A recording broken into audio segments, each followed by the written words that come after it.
Hello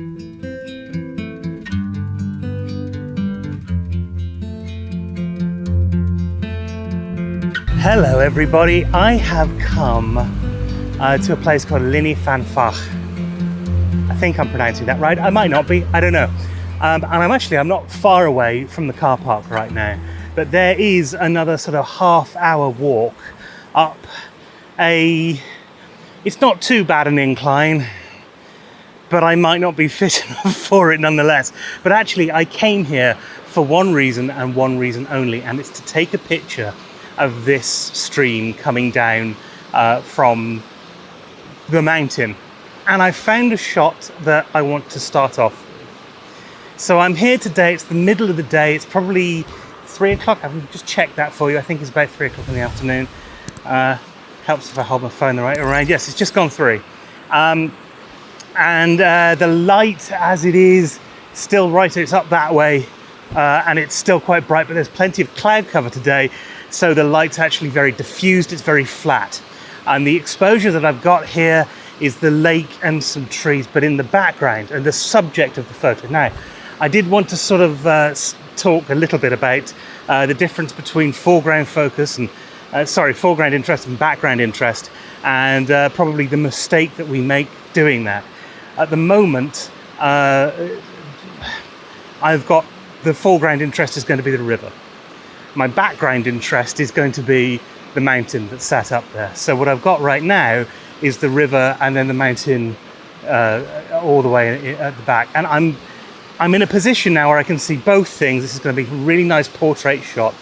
And I can slow the water down. I can make it that nice smoky. That's not a word, is it? Silky smooth water. Smilky water. I can make it that nice kind of water, even though it's bright daytime, and that's what we're going to be covering on this particular video. Okay, so I've set the shot up, at least the shot that I think I want. Now, obviously, you're not going to be able to see this on the back of the camera, but I am recording right now on sort of movie mode, so hopefully you'll be able to see this a little bit later on. Now, what we've got, or what we should have here, is the foreground. This is the foreground. That's appearing at the bottom part of the rule of thirds, and I'm using that central column that you would have in the rule of thirds to kind of compose this picture, with the peak of the mountain sitting on that top horizon line of the rule of thirds. Because what I really wanted, I want a bit of sky in there, but I don't want too much. I want really the layering of the picture to come across. That's important. And right now you can see that kind of now. What I've got at the moment, the mountain's just peeking over the top of that horizon line. You'll be able to see that sort of there is where the horizon line is, and then the rest of this up here is sky, and then everything below that is the rest of the image. Now, I want to take this using a long exposure because I want to smooth out that water, and the way to do that is to do it with a filter on. So I'm going to have to turn off this recording here.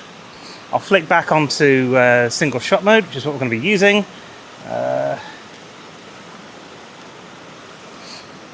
Like that. We're also going to be using bulb mode on this camera, but I'll go over that a little later on.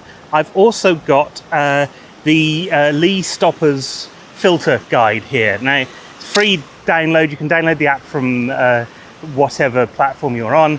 But the reason that I'm doing that is because I'm going to need to, have a longish exposure. And really, ideally, I want something like a 4-minute exposure. Now, if I do that on, say, a 15-stop filter, I'm doing that, I've got to expose at 1/25th, which I think is possible here. So let's just see if I can set that up. Now, I'm going to put this up, where are we, to 1, 2, there we go. To 1/25th, I'm on F8, which is typically where I like to put landscape shots. And I'm focused in, I'm not focused right down at the middle. I'm doing 2/3 into the frame is where I'm focusing. I can see now, what I think I'm going to do is just recompose this shot slightly. I'm going to bring it in so that what we're seeing here, I'm making this a lot more zoomed in, so that our foreground interest is actually that water at the front, and that our background interest is the hill. I've actually reduced the amount of sky that you've got at the top, and I think that's important for this particular shot. I think it works better if it works like that. We're still using that rule of thirds grid, the kind of the peak of the mountain, because the mountain isn't almost lopsided. The peak of the mountain is right on that left-hand vertical line. And that, I think, is where I'm going to go for this. I'm just going to focus this very quickly. I'm using autofocusing because it's bright daytime and the autofocus does pretty well. If you're in lower light levels, if you're taking something at sunset, sometimes you might want to manually focus. It's just an idea, but I'm quite happy with the composition of this right now. So 1/25 at f8, my ISO is very high, and I should be able to get, I'm going to put this onto 160. Now, if I put that onto 160, the ISO has to go up here to, I'm going to say 500. That seems to be working quite well. The great thing about mirrorless, of course, is that you can see it in your viewfinder. You can see what the actual thing is going to look like. You can see that's actually a little bit overexposed at there. 400 looks about right. It looks about right on the exposure dial and everything. And this is where we mess absolutely everything up, because I haven't got a Lee stopper filter.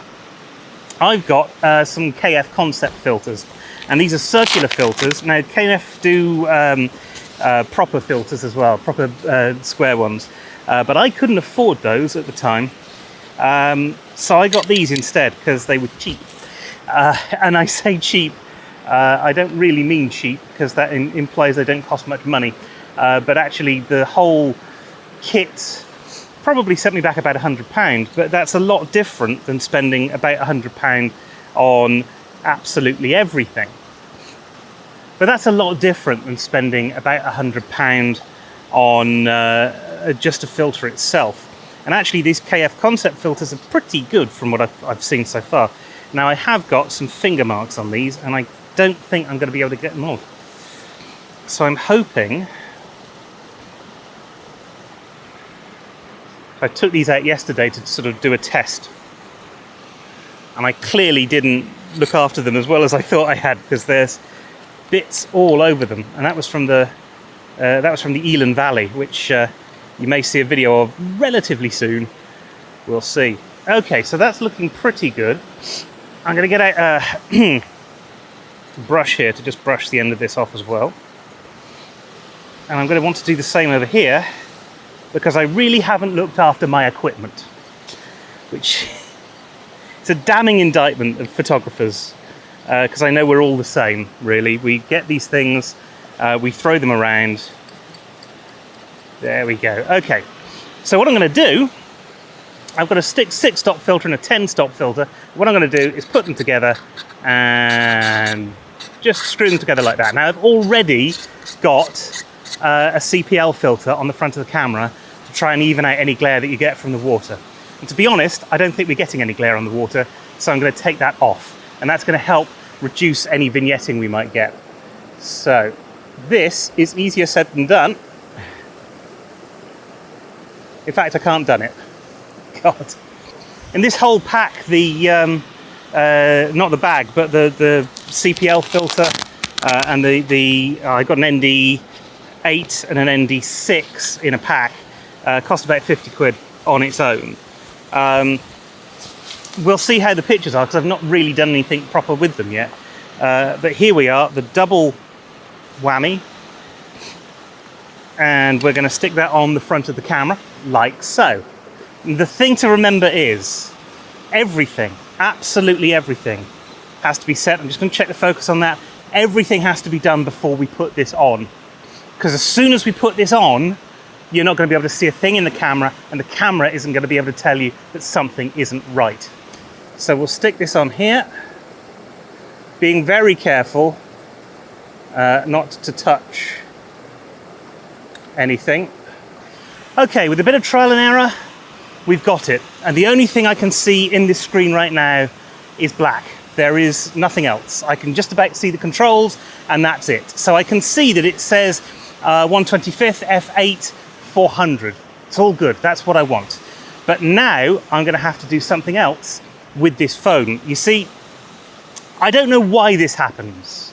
And this is something that annoys me somewhat, because you cannot set this camera, which is a modern camera, to an exposure of anything longer than about 30 seconds. Yet using bulb mode, you can go up to 60 minutes. Fuji, Sony, Nikon, Canon, everyone, if you are watching right now, there is no reason why people should need to have release mechanisms in their attached to their cameras. You should be able to do absolutely all of this in the camera. The fact that you can't, and yet the technology exists to do this, is bloody annoying. I'm just putting it out there, okay?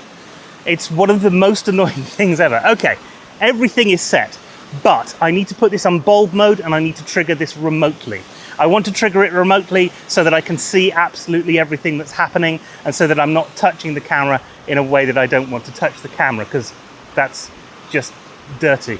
Okay, we're going to, first thing I'm going to do, I'm going to go into here, I'm going to open up the Fujifilm app, and for some reason it's not going to let me, yeah, there we go, remote release. I'm going to click on the remote release thing, and this is going to give me a way of triggering the camera remotely, which is what I want. Secondly, and now I do that when it's set to 125. Secondly, I'm going to turn this on to B. That's not B, that's 8, which is bulb mode, which means that when I release this trigger, it's going to release the camera, and I just have to sit around here for 4 minutes, just kind of waiting for the thing to finish. So here we go. Okay, I'll press it and push it up, and it's going to hold that on there for me. And right now that's started, and I just have to wait. When I want to finish this, I'm going to tap this button again, and we will get our long exposure with any luck. Okay, that's just finished, and I've just reviewed the picture that we've got. From what I can see, now I'm only looking at it on a tiny screen, it looks pretty sharp. I'm pretty pleased with it. The water looks the way that I wanted the water to look. This isn't something where I want a super long exposure. You know, sometimes people do 10 or 15 minutes. We've got some flowing water here, so we've got some movement. We just want to smooth out a little bit, and I think that's what I've got. But to be able to tell for sure, I'm going to have to get back into Lightroom and really have a bit of a play with it. Now, I can see a little bit further up, I think there's another exposure. So I'm going to pack this all away, head up there, it's not actually too far away, and I'm going to try and take that. I'll see you in just a second. Here's that first image. Now, what I did to create this was blend the test shot with the long exposure shot. You see, even though the weather was quite nice, there was still a lot of movement in the trees, and I wanted to have those sharp. It was only really the water that I wanted moving. Looking at the image again, I think this would have been better shot possibly in the winter. The dense foliage actually takes something away from the overall image. That wouldn't be so bad in the winter, when a lot of the foliage would have actually died off, and there's a good chance that the river would be an awful lot stronger then as well. Summertime isn't always the best choice for streams and waterfalls, but you can see what I was saying here. The foreground interest from the stream creates the leading line that leads us up to the subject of the picture, the mountain. And in that respect, I was quite happy with the shot and the framing. One thing I would like to note, I often shoot a little wider than I expect the final image to be. And that's because I like to crop to 4:5 as a ratio. So often the top and bottom of any raw image you might see is going to be cut off in the final image. If you're wondering where the rest of that image went, well, that's why. With this shot in the bag, I moved upstream to sit on the edge of the river for the next composition. This is my favourite form of shooting. I'm sat here now doing absolutely nothing, just watching a beautiful stream with my camera pointing at something else. I've got a lot lower to the ground, which means that we can see, because the water's coming down a hill, it means that we can see the water a lot clearer in shot. We've still got the mountain in the background, but I've got a little bit of foreground action as well going on here. Let me take you through the shot as I've got. Okay, so right now we've got bottom of the screen, basically in the middle on that bottom horizon line. We've got this boulder at the front here, and then at the top again. This is where the horizon line is on the image. and you can just see the mountain is in that top left quadrant, which to me at least is quite pleasing. We're kind of looking up at it, and I'm looking at the sky and everything now. Everything's got an awful lot brighter. The sun's come out again. That's going to cause us some problems. There's also a bucket load of flies around here, which are just annoying. Okay, so like I said, down here we've got the boulder. Up here we've got the mountain, and then here, and this is on this right-hand horizon line. We've got all the nice water that we're going to be flattening out in the image. So I'm going to stop recording this right now, put this back into single shot mode, and then we're going to do some settings here. We want this to be on 1/25. Now that is blowing things out. That's 1/25 at 80. I can put this up to 10. There we go. So that's just underexposed, but only just barely. It's not a stop underexposed yet. And there is something that I completely forgot to do when I put the filters on last time. We are here right now though. We're at that point where we need to start putting in those filters. And what I'm going to do before I start is I'm using basically 16 stop filters. It's a 6 stop and a 10. The Llyn filter system, which is telling me at 1/25 I can get 4 minutes, was using a 15 stop filter. So there's a whole stop of light there that isn't accounted for. And so the previous image that I did is going to be underexposed by a whole stop of light that I didn't account for at all. I'm going to account for it on this one by pushing my EV up to +1. So in theory now, when I put a filter system on this, it should level everything out. So the extra stop it's being reduced by is going to electronically be taken out of the thing. The fact that I've got it as a raw file means that in theory it's not going to make any difference whatsoever. The one thing that I should point out here though is that this sort of shot is where my gear is letting me down, and I'm a very big proponent of use the gear that you've got and don't go out and buy a lot of stuff that you don't really need, says the guy who's just got a new camera.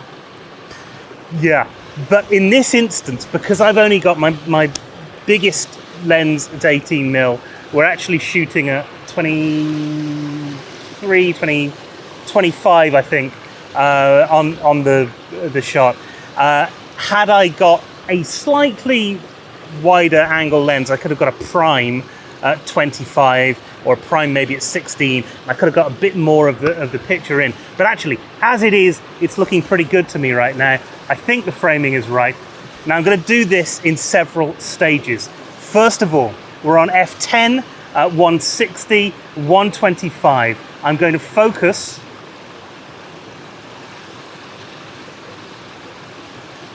I'm going to put my autofocus on. I'm going to focus. No, I've got that the wrong way around. Area off. Shot. No, that's AF. That's what I want.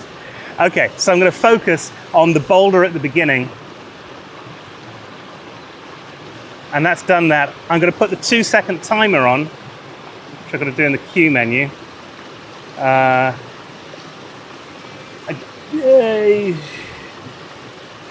don't know how this works.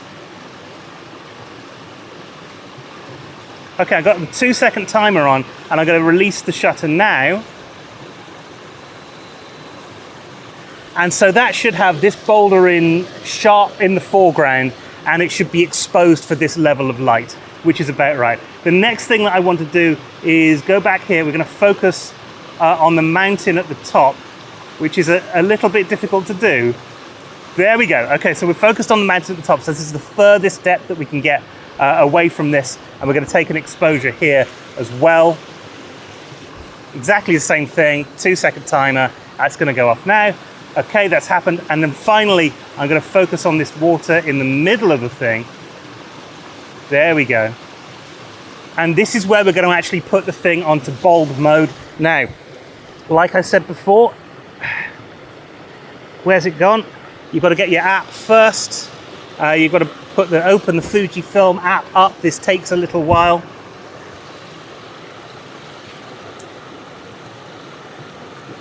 We've put it onto remote recording. I'm going to change this all the way to B. I'm going to get the filters. You thought I'd forgotten about the filters, didn't you? Filters are going to go on the front of the camera now. I'm going to be very careful with this.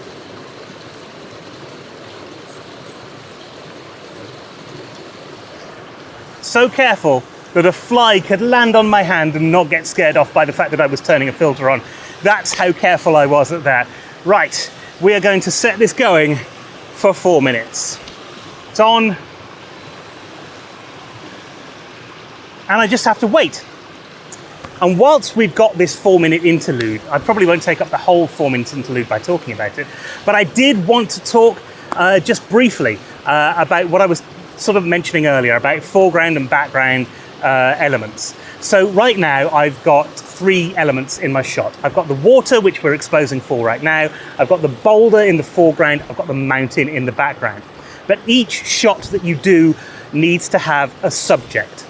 So foreground interest is great, but foreground interest is not the subject of your shot.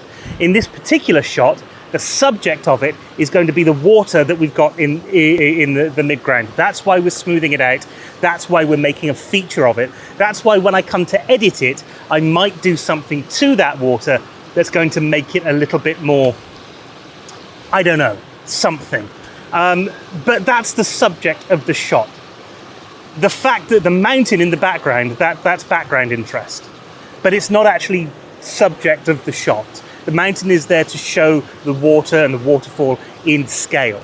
The boulder at the front is foreground interest, but it's not actually your subject. So when you're thinking about composition, and I know this is something that people talk about, sort of foreground interest and stuff, but you don't really talk about enough, I don't think. I don't think you can talk about composition enough.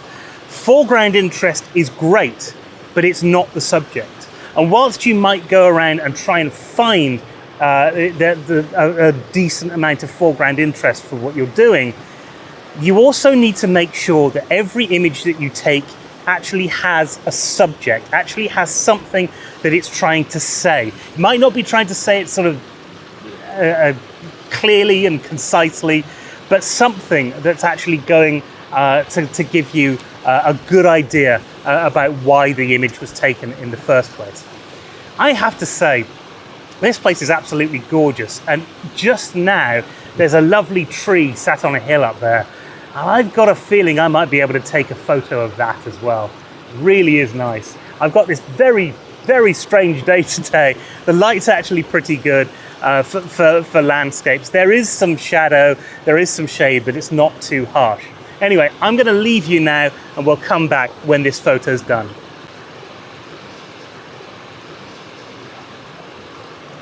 Okay, so we've got about 10 seconds left. All I've got to do to turn this off, just got to press the button on the app. 6, 7, 8, 9. That's 4 minutes. Okay, and I'm just going to take a quick look at that shot and see what we've got.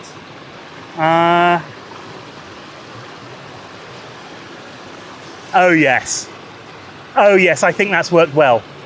Now, it's very difficult to tell right now. But I think that's quite nicely exposed. And I've got 2 lighter images where the focus is on either the foreground or the background. I'm pretty pleased with that. I think that's a very interesting thing to do. I would say perhaps the EV didn't help quite as much as I thought it would do. So I'm going to have to do something about that.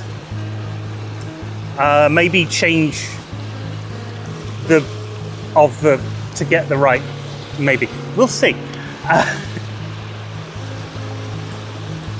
But on the whole, I'm very pleased with that. Now, this wasn't the only image I took of the Brecon Beacons that day, and it was nice to be able to take some shots and panoramas in such a wonderful landscape. I really have missed travelling to Wales, so this was something of a triumphant return. However, here is the image that we were just taking, and once again, framed for the 4:5 aspect ratio. I ended up only needing to blend the foreground image and long exposure image together, but still retain sharpness throughout the shot, and as you can see, the subject here is the water. The mountain and the boulder are elements, but they're not the main focus of the shot. On the whole, I'm very pleased with this, and it was a good experiment with the ND filters that I've not really used much before. I'd love to know what you think in the comments. So that's it for this video, a little longer than usual, but hopefully interesting nonetheless. If you've liked what you see, don't forget to hit that subscribe button, the little bell icon, and choose all notifications from the available list. And if you'd like to help this channel out, please do share these videos around on your social media. Thanks ever so much for watching. I'll be back Thursday with another photography chat. Until then, I hope you have a great week, and as always, keep taking those photos.